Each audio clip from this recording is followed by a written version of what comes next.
அப்துல்லாஹ் இப்னு மஸ்ஊத் ரலியல்லாஹு அன்ஹு அவங்க ஒரு தடவை சந்தையில் இருக்கிற நேரம் பஜாரில் பொருட்களை வாங்கிட்டு இருக்கிறாங்க. அவங்களோட சல்லி தலப்பால் சொருவி வச்சுனாங்க விளங்காத மாதிரி.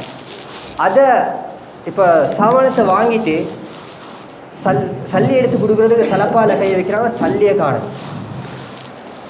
சுற்றி இந்த மக்கள் எல்லாத்துக்கும் விளங்கிருச்சு.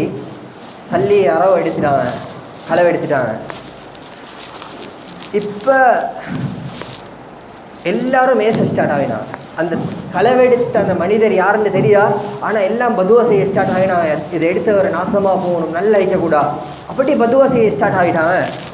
சொன்னால் அப்துல்லாஹ் இப்னு மஸ்ஊத் ரலியல்லாஹு அன்ஹு உடனே கையேந்தி, யா அல்லாஹ், இந்த சல்லியை எடுத்தவர் இவருடைய ஏதாச்சும் ஒரு தேவை தான் இவரை இந்த களவுக்கு தூண்டிந்தா அவருடைய அந்த தேவையில் நீ பூர்த்தி செஞ்சு பரக்கத் செஞ்சு கொடுத்துறியா அல்லாஹ். அப்படி தேவை இல்லை, ஒரு பாவத்துக்காக வேண்டித்தான் இந்த சல்லியை அவர் எடுத்திருந்தாருண்டா, யா அல்லாஹ் அவருடைய இந்த பாவத்தை நீ கடைசி பாவமாக நீ ஆக்கிறியா அல்லாஹ். அந்த நேரத்திலையும் எப்படி சகோதரர்களே மன்னிக்கிற மனசு வரும்.